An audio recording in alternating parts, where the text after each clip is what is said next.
Country का इस्लामीकरण में विपक्ष जो है वो बहुत बड़ा कंट्रीब्यूशन कर रहा है। कह रहे हम तो ऐसा कुछ करना नहीं है हमारे, तो ना मैनिफेस्टो में ना कुछ है, ये तो मोदी जी को डर लग रहा है, हार के डर के चक्कर में, ध्रुवीकरण के चक्कर में सारी चीजें हो। अच्छा, इनको लगता है मोदी जी ने ये सब किया है। ठीक है, मुझे एक चीज बताइए, अभी मैं पहले एक बयान सुन रहा था इनका, ये कह रहे थे जी हम जब सत्ता में आएंगे तो सीए को हटा देंगे। ठीक है, क्या आपने कभी कांग्रेस को वक्फ बोर्ड को हटाने की बात करते हुए देखा? ये कहते हैं ना हम संविधान के संरक्षण है, हम संविधान को बचाएंगे, तो संविधान में आर्टिकल 44 लिखा है यूनिफॉर्म सिविल कोड आना चाहिए। आप लाएंगे? अब तो संविधान बचाने वाले, वो तो संविधान तोड़ने वाले। तो बचाने वालों से सवाल कर रहा हूँ। कॉन्स्टिट्यूशन के आर्टिकल 48 में लिखा हुआ है कि गांव हत्या के ऊपर कानून बनना चाहिए, तो बनाएंगे। तो किस पार्टी की बात कर रहे हैं सर?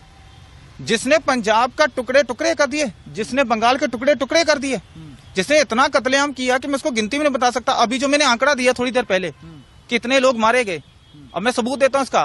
विल डोरेंट की किताब पढ़ लीजिए। वो विल डोरेंट आरएसएस से नहीं है, बीजेपी से नहीं है, अमेरिका राइटर है, 15 किताबें लगभग लिख चुका है। उसकी किताब पढ़िए, उसकी किताब में लिखा है 8 से 9 करोड़ हिंदुओं का कत्लेआम हुआ 1200 सालों में। मैं नहीं कह रहा। और एक चीज और बता दूं, आप उस पार्टी की बात कर रहे हैं जो 22 तारीख को राम मंदिर के कह रहे हैं कि ये बीजेपी का इवेंट, हम नहीं जाएंगे। तो क्या प्रभु श्री राम जी बीजेपी के हैं? बीजेपी जब नहीं भी थी 1980 में, उससे पहले राम जी को मानने वाला कोई नहीं था। मेरे दादाजी मानते थे, तब तो बीजेपी नहीं थी। मेरे परदादा जी मानते थे, तब तो बीजेपी नहीं थी। मेरा बाप जब पैदा हुआ तब भी बीजेपी नहीं थी। तो वो तो सारे राम राम करते आ रहे हैं। तो क्या बीजेपी के सिर्फ राम जी है? और हाँ, विरोध करें भी क्यों ना, ये तो वही पार्टी है ना जिनके पहले प्रधानमंत्री पंडित जवाहरलाल नेहरू 19 सितंबर, डेट बता रहा हूं, ध्यान से सुन लीजिएगा, 19 सितंबर 1959 को बाबर की दरगाह के ऊपर गए थे अफगानिस्तान सिर झुकाने के लिए। उसके बाद अब सबूत भी दे रहा हूं, इंदिरा गांधी 1968 किताब बाय नटवर सिंह, उनके जो उस समय के विदेश मंत्री थे, उनकी किताब पढ़ लीजिए। आई थिंक किताब का नाम है one life is not enough.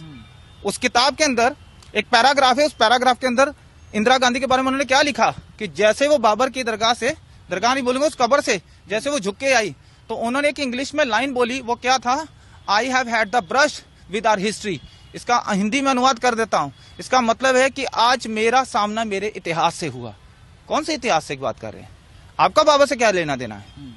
फिर 1976 के अंदर इंदिरा गांधी और राजीव गांधी फिर गए, और उसके बाद 2005 के अंदर ये राहुल गांधी दोबारा से बाबर के उस टॉम पे गए। तो इनकी 4 जनरेशन बाबर के सामने झुक चुकी हैं, लेकिन इनकी 4 में से एक भी जनरेशन का एक भी बंदा आज तक अयोध्या नहीं गया।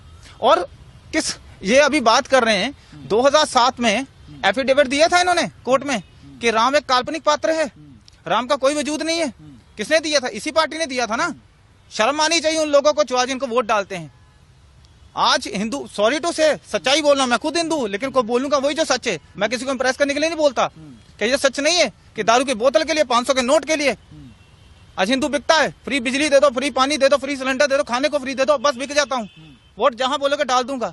उसको राम से नहीं लेना था। ये सबसे बड़ा कारण है। 35,000 मंदिर टूटे हुए हैं और इनको क्या चाहिए? उसके ऊपर मस्जिदें खड़ी हैं। तो प्रधानमंत्री को क्यों आवश्यकता पड़ी ये सब बताने की? सर, लोगों को भी पता है, और बताने की जरूरत इसलिए पड़ी क्योंकि जब श्रद्धा के 35 टुकड़े हुए थे, लोग भूल गए। जब बदायूं में 2 बच्चों का कत्लेआम हुआ, छोटे छोटे बच्चों का, जिनको शायद दुनिया का भी नहीं पता, लोग भूल गए। जब महाराष्ट्र में कोहली जी का कत्ल हुआ, लोग भूल गए। जब राजस्थान में, अभी कर्नाटक में, अभी राजस्थान में जो कन्हैया लाल जी की हत्या हुई, लोग भूल गए। और बेंगलोर में जो नेहा का कत्लेआम हुआ लव जिहाद के नाम पे, वो भूल गए।